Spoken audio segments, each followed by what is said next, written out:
Welcome to Bigger, Stronger, Faster, the podcast exploring how Shore Capital Partners brings billion-dollar resources to the microcap space. Centers of Excellence at Shore Capital are subject matter experts who provide their functional expertise to support our portfolio companies. COEs, as they're known, share best practices and engage with our portfolio companies to address real business challenges and to create opportunities far beyond what a traditional microcap company would be able to do on its own. In this episode, we highlight Shore Capital's Center of Excellence focused on revenue cycle management. Sarah Hirsch. I'm the Chief Revenue Cycle Officer here at Shore Capital Partners. I've been here since 2016 and was a founding member of the Shore Resource Team. Started my career working with the Shore Resource Team, doing portfolio company onboarding, which we refer to as the 100-day plan, and then moved into our Centers of Excellence to focus exclusively on revenue cycle.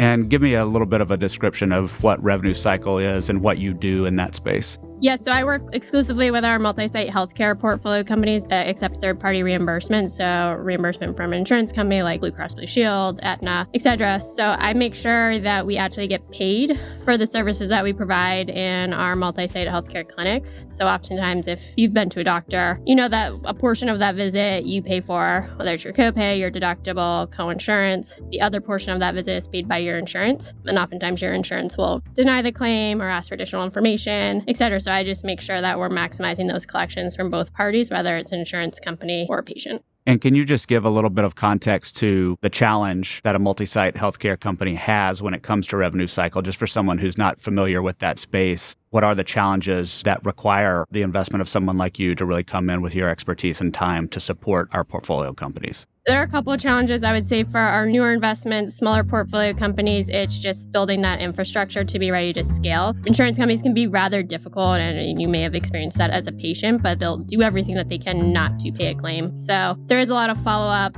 The revenue cycle starts in the clinic, so it's also working with our operational teams and making sure that they're gathering the right information in order to get a claim paid. So if we didn't take the right imaging or we didn't do the right preoperative things, then we're not going to get paid for that claim. There's something I can do in the back end, and that's just revenue that we're no longer collecting. Likewise, from the patient, I think historically, you would go to the doctor, you might pay your copay, you'd walk out the door. It's really hard to collect from a patient after they've left. They've gotten their service. It was great. So we are moving those collections forward. We're doing credit card on file, just like you would with any other kind of vendor that you would work with, whether it's your phone bill, your cable bill, whoever, putting that credit card on file, doing the same thing as we think about healthcare.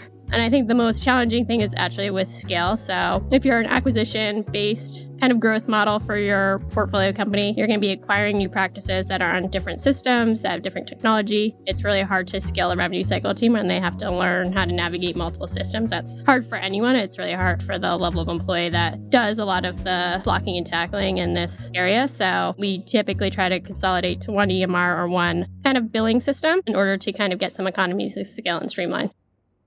And what does it look like for you just from a practical standpoint? How does a company come to you for help, or how do you go to a company? How do you get an engagement started with you?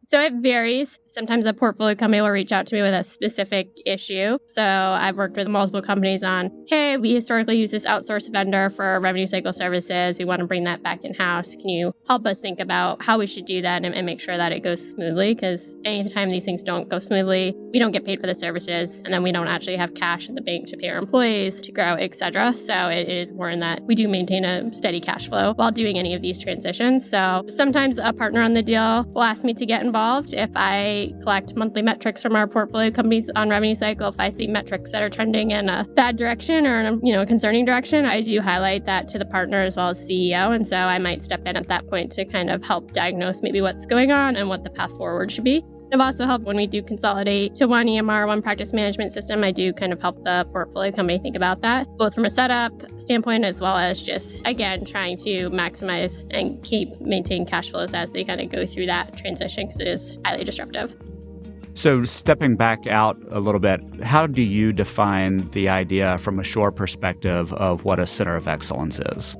I think it's an expert in a particular area that's focused on making sure that our portfolio companies are operating at a very high level in that area, but also at a reasonable cost. So, I often have portfolio companies that perform really well, but their cost to collect is too high, and then that's not a win for me. But I take personal ownership. If there's a revenue cycle issue at one of our portfolio companies, whether I'm currently involved or not, that's my problem. And it's my job here at Shore to make sure that all of our companies perform in that area and that all of our companies are ready to exit. And then no circumstances of revenue cycle can hold up an exit or make us not meet our financial requirements. It seems from the outside like a really complex set of issues and processes and so forth, and something that an early stage and a rapidly growing, a rapidly acquiring company could rarely have actual in-house resources for. Is that accurate? Where does this fit in that idea of you're supporting as a center of excellence versus maybe when somebody brings that, hires for that in their growth trajectory, hires somebody for RCM? How does that work? Yeah, we've been pushing portfolio companies to hire like a director or VP level of revenue cycle kind of within the first 6 months of the investment, just because we do feel like it's really important to set that foundation to get it ready to scale. Oftentimes we scale and then we look back and things are not where they should be. It's a lot harder to kind of turn the bus around at that point. So we are trying to encourage portfolio companies to hire that earlier. I would say with our last multi-site investment, they did hire that person within the first 6 months. And I think that's been really impactful. And do you support that person directly if they don't have any of that sort of experience or historical knowledge in-house? Or how does that work if they do have somebody versus you being sort of the one-person show supporting? Do you train? What other kinds of things do you do to support those people? So in the scenario where they didn't hire someone in revenue cycle, I wouldn't step in full-time, but I would step in on a partial or interim basis to help make sure that nothing kind of fell off the tracks. I have taken interim management roles at certain portfolio companies when there's a gap in revenue cycle leadership, if we feel that that's important and it's a critical time for the company. But most of the people we hire are experienced, but I think a core component of my role is the people that we hire are not always going to be as experienced as someone in a center of excellence is. And so it is part of my role to train them and give them the tools, the templates, in order to maximize their success and also grow in their own career. So that's definitely part of my role. And can you give, without naming a company name or anything, but an example of, for lack of a better way of putting this, the kind of financial impact, the operational impact of getting your house in order as it relates to revenue cycle management, just sort of real world before, after kind of story? Sure. So we had one portfolio company. It took them on average 65 plus days to collect on patient visit, which is pretty high. And you can sense that would have cash flow implications. It resulted in us writing off a decent amount of revenue because a lot of that revenue is way over 65 days. And we were able to turn that around and get it down to 32 days. So that improved. You've got way more cash and quicker when that days to collect is lower. And was that negotiating with insurers, or what did you do to bring that down? For that particular business, I would say about 45% of the revenue actually comes from patients. And so it was really focusing on time of service collections. Because again, that was most of our accounts receivable was with patients who just didn't want to pay their bills after they had gotten the service in one of our clinics. So it was bringing that forward. But our denial rate at the time, we didn't have any metrics or transparency into what that was. When I asked the team, they said they thought it was around 5%. When we actually got data on that, it turns out it was 30%. So we think about that for 30% of all the claims that we submit, we don't get paid on. They get denied. They go into a pile. Someone then has to manually go in and touch them, fix them, and resubmit them. And that's very expensive and from a labor standpoint, but also extremely time consuming because it takes someone probably 5 to 10 minutes to work a claim, depending on how complex it is. And you also run a cohort with RCM leaders across the Shore portfolio. Can you just describe what that is? Yes. So it's the highest level revenue cycle person at each portfolio company. So the role varies in titles across each portfolio company. We get together as a group quarterly. So that's 3 times via Zoom, 1 time in person.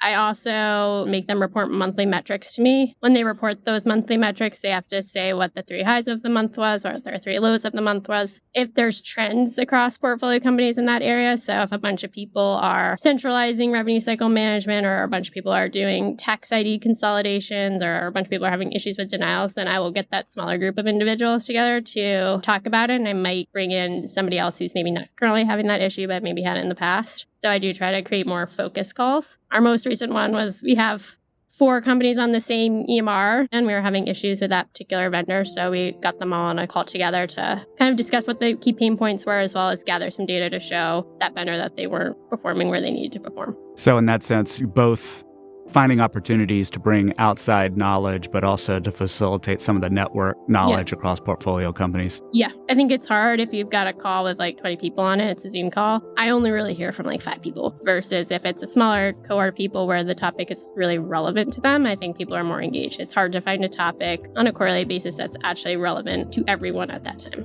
I think it's a bonus for all the portfolio companies. They have an expert that they can reach out if they have a really specific question or if they feel like the individual that they have in the seat is just spread too thinly. So I guess my advice is that having a center of excellence work on your portfolio company does not always mean you're underperforming. I work with a lot of companies that are extremely high growth, and it's just really hard to scale at that speed. So sometimes it's actually a positive, like you are doing so well that we're going to give you some extra resources to make sure that you continue to do well. So I wouldn't view it as a negative, but we're here to support you and partner with you in any way that we can. So that's kind of how I look at it. And I think we're pretty flexible on what we're willing to do. So if someone asks me to do something that's really just not enjoyable, I will do it if that's what needs to be done for the company. So no, I appreciate that distinction that this is not an intervention necessarily. Yeah. It could be a good problem to have. When Sarah shows up, it's not an uh-oh, it's a we're doing positive. So well. Yeah.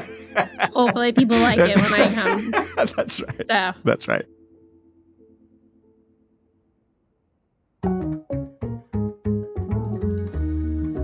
This podcast was produced by Shore Capital Partners, with story and narration by Anderson Williams, recording and editing by Andrew Malone, editing by Real Audiobooks, sound design, mixing, and mastering by Mark Galloop of Real Audiobooks. Special thanks to Sarah Hirsch.